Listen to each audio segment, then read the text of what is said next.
아멘.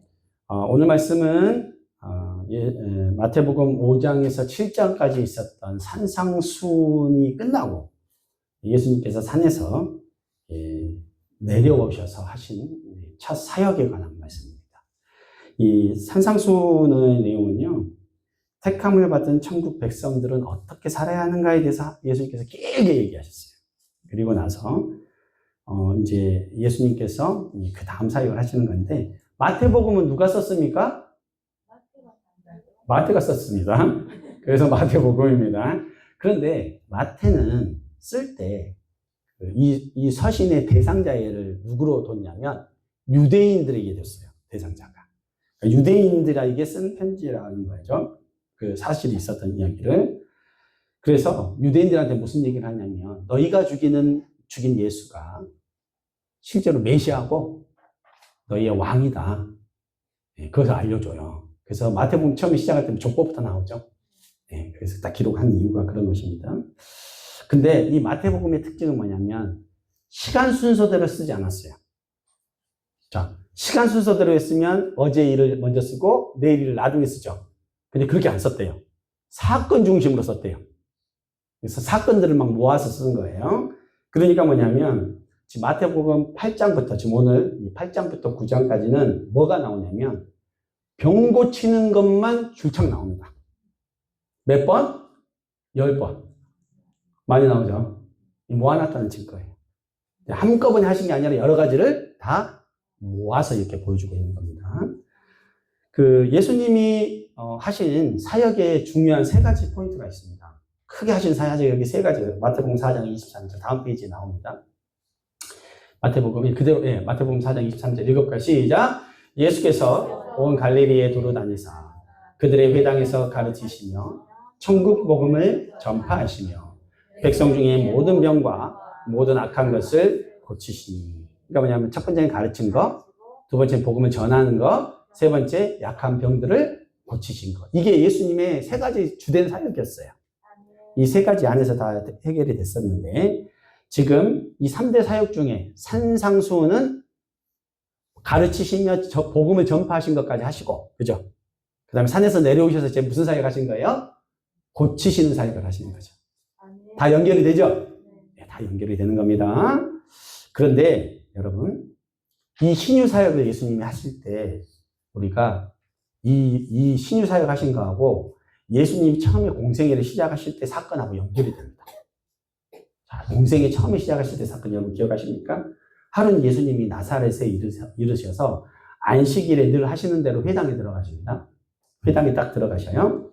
그래서 성경을 딱 읽으러 쓰셨어요. 거기 그때는 이제 두루마리 같은 성경이잖아요. 딱 펼쳐서 찾으셔서 두루마리 딱 펼치셨는데 그 말씀이 뭐였냐면 이사야서 말씀이었어요. 이사야서 말씀을 딱 해서 읽고 나니까 사람들이 다 주목하여 예수님 딱 봤어요. 예수님이 뭐라 그랬냐면 오늘 내가 읽은 것이 오늘 응했다 이렇게 말씀하셨어요. 그 얘기는 뭐예요? 실제로 내가 읽은 이 내용이 이루어졌다라는 거예요. 어마어마한 선언을 하신 거잖아요.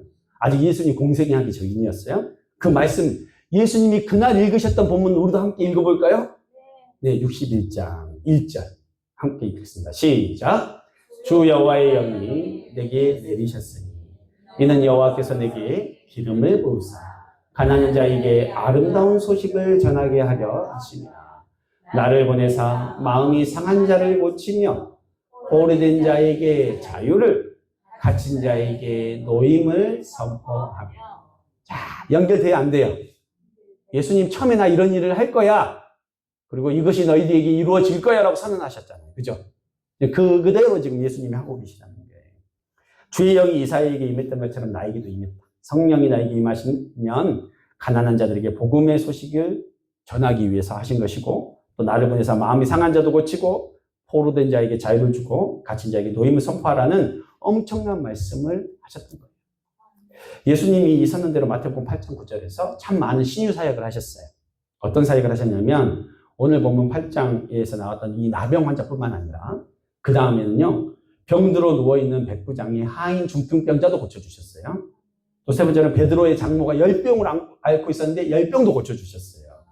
침상에서 일어나지도 못해가지고 그냥 누워만 있어야 되는 중풍병자를 고쳐주셨어요. 또 12회의 혈루병을 앓는 여인을 고쳐주셨어요. 죽어가는 한 관리의 딸을 고쳐주셨어요. 안 못 보는 맹인을 고쳐주셨어요. 말 못하는 벙어리를 고쳐주셨어요. 귀신 들려 눌린 자를 고쳐주셨어요. 온갖 병에 걸려 신을 맞는 자들을 다 고쳐주셨어요. 많이 하셨죠? 예. 예수님 못 고치시는 병이 없다. 나중에는 죽은 자도 살려버리시죠. 여러분, 성도 여러분. 자, 제가 질문 하나 드릴게요. 예수님 왜 고쳐주셨을까? 어차피 죽을 인생들 아닙니까? 이쪽 고쳐놓으면 나중에 이쪽 아플 거잖아요.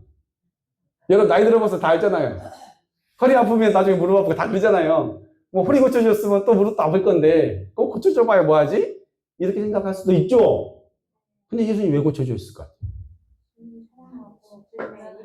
응? 왜 예수님이 왜 고쳐줬을까? 목적은 너무 분명했어요. 예수님이 신유사역, 병나는 사역을 통해서 본인이 생사, 질병, 모든 것을 주관할 수 있는 메시아다. 내가 왕이다. 그걸 알려주신 거예요. 예언대로 우리에게 행하신 참 메시아. 구약의 하나님으로 끝난 게 아니라 신약에도 동일하게 살아계신 하나님. 그 하나님으로 역사하신다는 것을 표적으로 보여주신다는 거예요. 실제로 약속한 메시아를 통해 궁극적으로 아픔도 없고 질병도 없는 영원한 안식 천국으로 난 너희들을 데리고 갈 거야. 이걸 그림자로 보여주신 거예요. 자, 그러면 본론으로 들어갔어. 오늘 그 많은 신유 사역을 가운데 예수님께서 처음으로 산에서 딱 내려왔을 때 만난 사람이 누구예요? 문둥병 환자를 만나신 거예요. 마태복음 8장 1절 오늘 본문 그 다음에 있습니다. 시작. 예수께서 산에서 내려오시니 수많은 무리가 따릅니다. 그때 한 나병 환자가 나와 저라에 주여 원하시면 저를 깨끗하게 하실 수 있나이다. 자, 예수님이 내려오는데 군중들이 막 함께 내려오잖아요. 막 왁자지껄 했을 거 아닙니까? 그런데 어수선한 상황인데 그때 갑자기 2절에 한 나병 환자가 예수님 앞에 탁 나와가지고 무릎을 딱 꿇은 거예요. 딱 꿇은 거예요. 그리고 말합니다. 뭐라고 얘기했어요? 주여 원하시면 저를 깨끗하게 하실 수 있나이다. 이거는요, 한 문둥병자의 목숨을 건 고백이에요. 왜 목숨을 건 고백이냐면 만약에 이 문둥병자가 예수님 앞에 나와서 고침을 받지 않았으면 그 자리에서 죽습니다. 왜? 돌로 쳐서 죽여야 돼. 율법을 어겼으니까. 그러면은 이 사람은 바로 목숨 걸고 예수님 앞에 나온 거예요. 자기 목숨 걸고 나온 거예요, 지금. 그런데 그가 한 말이 첫 말이 뭐예요? 첫 말이 뭐예요? 원하시면. 이 문둥병자는요, 멀리서 예수님이 산에서 설교하실 때 막 멀리서 바라보고 있었을 거예요, 숨어서. 그죠? 사람들 앞에 나가지도 못하고. 그러니까 밑에 있었던 거죠. 근데 저분이 메시아구나. 저분이 사람들도 고쳐주시는 분이구나. 이렇게 하고 있다가. 그분이 오시니까, 걸어오시니까 이제 숨어 있다가 소리가 막 들릴 거 아니에요? 왁자지껄 뭔가 다가온 소리가 들려. 그러니까 어떻게 해요? 뛰어나가가지고 얼굴도 제대로 못 쳐다보고 탁 엎드린 거야. 그리고 그가 얘기합니다.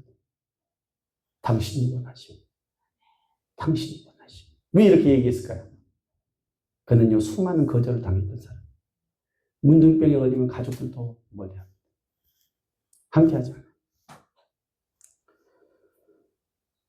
당신은 원하십니까?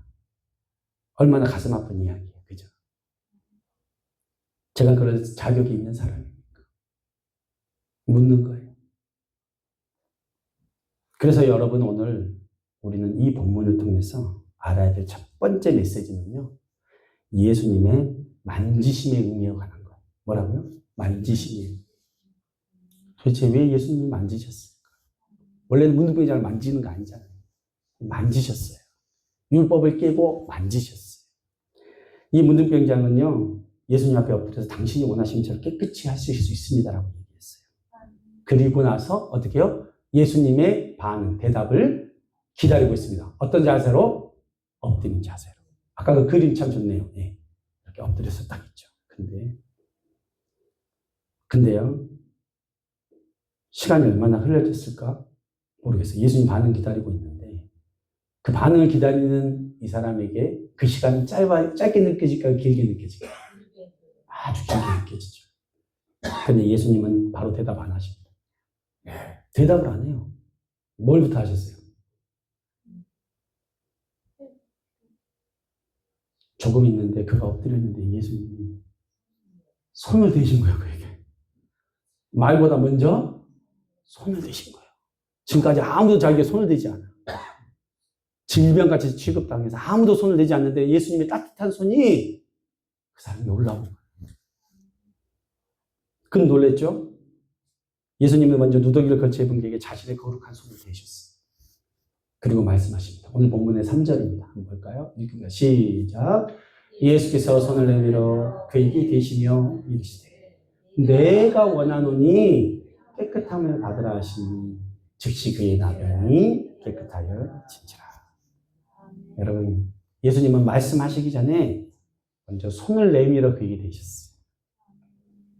스킨십을 하신 거예요. 그가 문둥병 걸리고 처음으로 정상적인 사람의 스킨십, 만져주심을 경험한 거예요. 때때로는요, 말보다 더 큰 메시지가 행동을 통해서 나오기도 해요. 그죠? 꼭 말하지 않더라도. 말없이 손을 잡아주는 것, 말없이 안아주는 것만 해도 말을 많이 하지 않더라도 그 행동 하나가 많은 메시지를 내포하고 있다고 여러분 다 아시지 않습니까? 여기서 손을 내밀어 그에게 대셨다는 표현의 헬라어가 합토마입니다. 합토마. 이게 뭐냐면, 뜻이 뭐냐면, 그냥 대다, 바타라는 뜻만 있는 것이 아니라, 붙어서 하나가 되다. 붙어서 하나가 되다. 결코 떨어지지 않다. 깊은 관계로 연결되다. 그러니까 그냥 되다라는 게 그냥 터치했다 이게 아니에요. 어떤 느낌이에요? 껴안는 느낌. 껴안는. 그렇죠. 껴안는 거. 그래서 여기서 만져주셨다는 한글로 번역된 실제 모습은 껴안았더라. 그 의미를 표현했다는 거예요. 예수 그리스도의 만져주심은 그냥 터치가 아니라 우리의 문제, 나의 문제를 끌어안으시고 자신의 문제로 받아주시는 것을 의미합니다. 예수님의 문둥병 환자를 만져주시고 치료해 주시는 것은 그냥 병이 없어지는 게 아니에요, 여러분. 어떤 개념이냐면 그 사람의 죄와 질병을 누가 담당하시는 것이다? 예수 그리스도가 담당하시는 거예요. 그분께로 전가되는 거예요. 예수께 전가되셔서 그분이 다 끌어안으신 겁니다. 그래서 마태복음 8장 17절, 마태복음 8장 17절 읽어볼까요? 시작. 이는 선지자 이사야를 통하여 하신 말씀에 우리의 연약한 것을 친히 담당하시고 병을 짊어지셨다 함을 이루려 하십니다. 맞죠? 그분이 다 짊어지신 거예요, 병을. 그 병이 없어져 버린 게 아니라 누가 짊어지셨다? 예수가 다 짊어지시고 어디에서 죽으셨다? 십자가에서 죽으신 거예요. 여러분의 모든 죄와 허물을 가지고 그분께 전가돼서 그분이 죽으셨다는 거예요. 예수님은요, 그가 깨끗이 치료되는 것, 질병에서 자유케 되는 것을 진심으로 원한다는 것을 온몸으로 보여주신 것입니다. 예수님에게서는 그 어떤 질병도 문제될 것이 없고 그 어떤 더러운 죄도 문제가 되지 않습니다. 예수님께서는요, 저와 여러분의 모든 더러운 질병, 허물을 다 안으시고 십자가에 못 박혀 죽으셨음을 여러분 믿으시기 바랍니다. 여기서 무릎 꿇는 것은 예배하는 모습이에요. 예배하는 모습. 예배하는 모습. 이제는 예루살렘 성전에서만 예배하는 것이 아니라 이 산도 아니고 저 산도 아니고 내가 있는 그 자리에서 무릎 꿇으면 하나님을 예배할 수 있는, 무릎 꿇어서 예수 그리스도의 그 이름을 부르면 예배할 수 있는 것이 됩니다. 그래서 하나님이, 그가 무릎 꿇고 하나님 앞에, 예수님 앞에 나올 때 그를 만나주시고 치유하시고 회복해 주신 역사가 있었다는 것입니다. 이 예수님의 깊은 만지심이 우리 모두 가운데 있기를 축원합니다.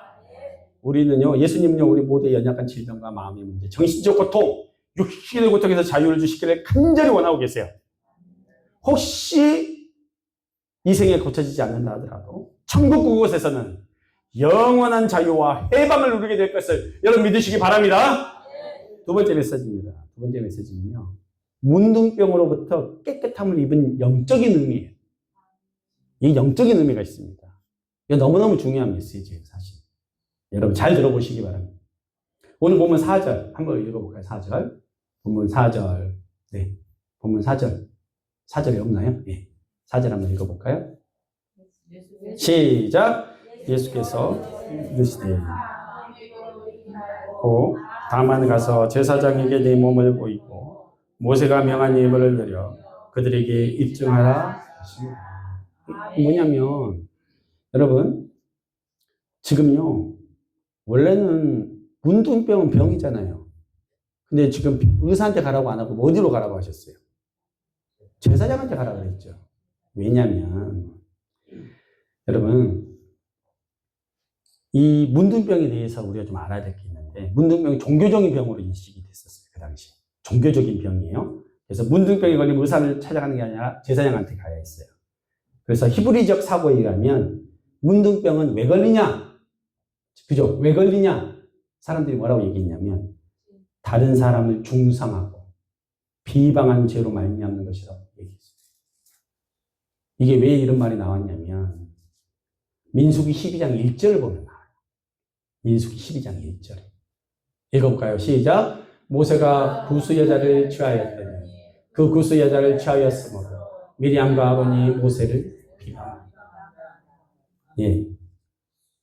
이때 영적 지도자인 모세를 그의 누나인 미리암이 비방합니다. 그때 하나님이 그것을 듣고 보고 계시다가 나중에 다 세 사람을 부릅니다. 그래 놓고 뭐라고 하시냐면 미리암한테 이래요. 네가 어찌하여 내 종 비방하기를 두려워하지 않느냐. 이렇게 얘기를 해요. 그러고 나서 즉시 문둥병, 나병이 걸리게 해버리십니다.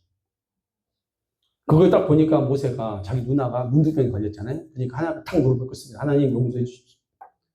우리 누나 저한테 잘못했지만 용서해 주십시오. 이렇게 얘기를 했는데 하나님 뭐라 그러냐면 바로 안 들어주세요. 뭐라 그랬냐면 일주일간 진영 밖으로 나가 있어요.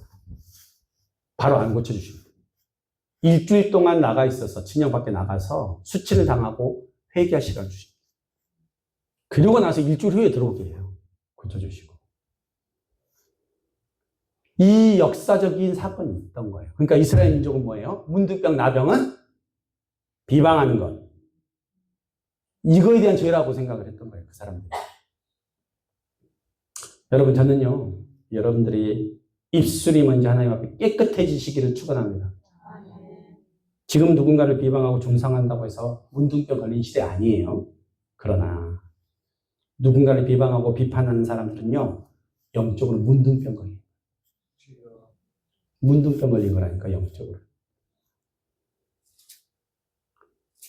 예수님 시대에 문둥병자가 병이 나오면요. 자신의 몸을 정결해지는 것을 선포받기 위해서 다시 제사장 앞에 가야 했습니다. 그래서 어떤 걸 했냐면 자신에게 문둥병이 걸렸다고 선언했던 그 제사장한테 가가지고 다시 그 목을 보여주는 거예요. 그래서 그 제사장이 딱 보고 정결하고 깨끗해졌구나. 그래서 정결함을 선포해 주시는 거예요. 선포로 끝나는 게 아니라 또 그 의식을 치료했었어요. 어떻게 했냐면 그러니까 제사장 앞에 딱 가서 제일 먼저 해야 될 게 뭐냐면 내가 죄를 지었습니다 라고 재고백을 해야 돼요. 먼저. 이 문둥병 걸렸던 사람은. 그리고 왜냐하면 그 문둥병 걸린 것은 자기의 입술의 죄로부터 왔다라는 것을 자기가 인정하는 거예요. 공개적으로. 그리고 문둥병자가 나왔다면 세 종류의 정결 의식을 진행해야 되는데 다 물하고 관련이 있어요. 한번 보여드릴게요. 그 다음 페이지. 물하고 관련이 있습니다. 그 다음 페이지. 네. 첫 번째는 뭐예요? 흐르는 물하고. 두 번째는 뭐예요? 붉은 암송아지. 세 번째, 솟아나는 생수가 되겠어요. 다 씻어야 되니까. 그런데 이 중에 특히 두 번째, 붉은 암송아지 물이 뭐냐면 이 붉은 암송아지 물 뿌림을 받기 위해서 가져가야 될 재물이 있었어요. 뭐냐면 2마리 산새를 가져왔어요. 2마리 산새를 왜 가져왔냐? 새가 시끄럽게 지저귀듯이 다른 사람을 중상하고 나쁜 말 한 거에 대한 회개 상징이에요. 자기가 새처럼 지지해주고 다녔다. 그래서 그 죄를 바쳐요. 제물로. 또한 백향목을 준비했어야 되는데 이 백향목이 뭐냐면 거만함, 오만함에 대한 회개의 상징이에요. 그리고 홍색실을 준비했었는데요. 붉은 염료를 채취하기 위해서 잡혔던 벌레처럼 자신을 낮추고 겸손해져라. 이 의미라는 거예요. 또 마지막에는 우슬초로 이렇게 했는데 우슬초도 겸손의 상징이죠. 결국 뭐냐면 문둥병은 뭐냐. 자신의 교만과 오만함이 가져온 중상의 말, 비방하는 말, 공동체의 하나됨을 방해하는 나쁜 말들을 한 것에 대한 죄의 결과라는 거예요.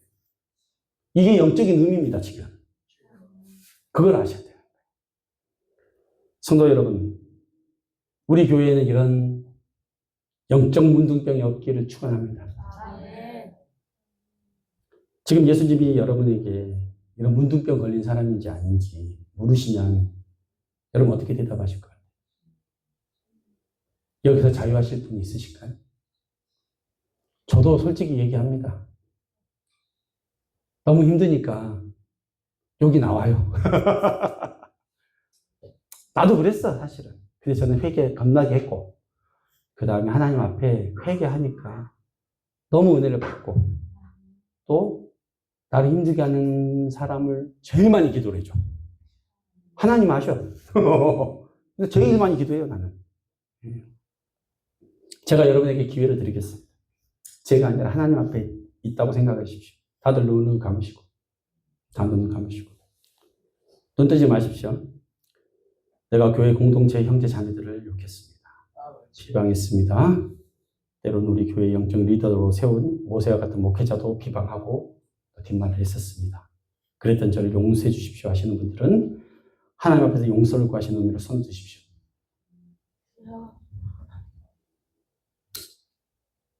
내리십시오.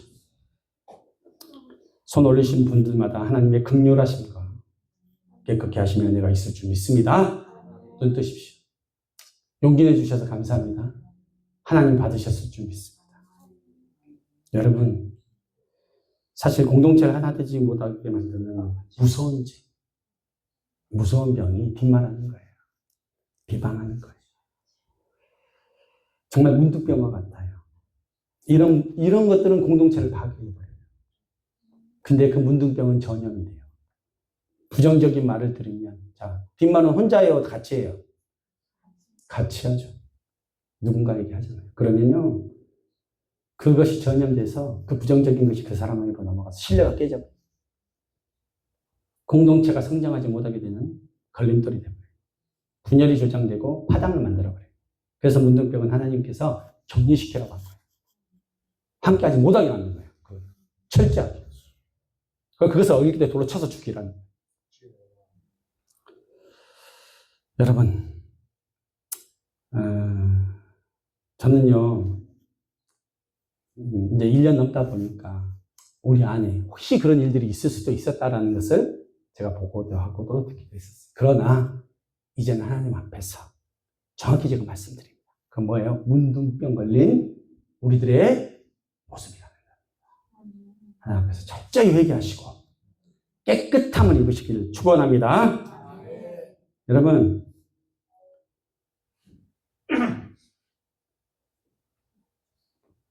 회개하지 않으면요, 영적 성장은 없어요.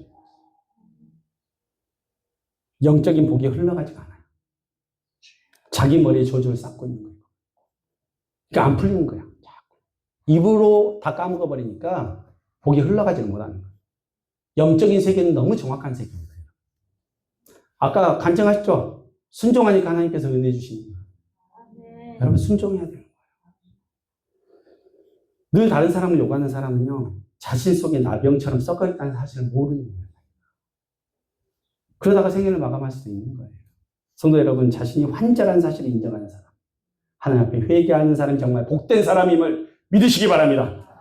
본문에 나온 이 사람은 문둥병자니까, 이렇게 겉으로 보여지는 질병이 있으니까 그가 예수님 앞에 나왔다고 생각하지 마십시오. 왜냐? 그 당시에 얼마나 많은 문둥병자들이 있었는지 몰라요. 근데 다 문둥병자들이 예수님 앞에 나왔으니까 아니라는 거예요. 자기가 환자임을 인정하고 예수님이 나를 치유해 주실 수 있다는 믿음을 가진 사람이 나온 거 아닙니까? 목숨 걸고. 그러니까 치유를 받은 거고 회복이 된 거예요. 오늘도 이런 자신이 영적으로 문두병 걸린지 모르고 살아가는 사람들이 있을 수 있다는 것입니다. 판단의 잣대를 남에게만 두고 살아가는 사람이 있을 수도 있습니다. 그러나 오늘 제가 간절히 여러분에게 말씀드립니다. 성도 여러분, 부디 하나님 안에서 여러분들의 입이 깨끗해지시기를 축원합니다. 우리가 어떤 모습이든 예수님 앞에 회개함으로 나아갈 때 우리에게 은혜 주사 깨끗함을 주실 줄 믿습니다. 예수님 우리가 저지른 모든 과거의 과오들을 친히 품어주시고 만져주시고 안아주실 것입니다. 이 예수님의 은혜로 말미암아 우리의 입술이 깨끗함을 입는 우리 모두가 되시기를 예수님의 이름으로 축원합니다. 기도하시겠습니다. 우리 함께 잠깐 반주에 맞춰서 하나님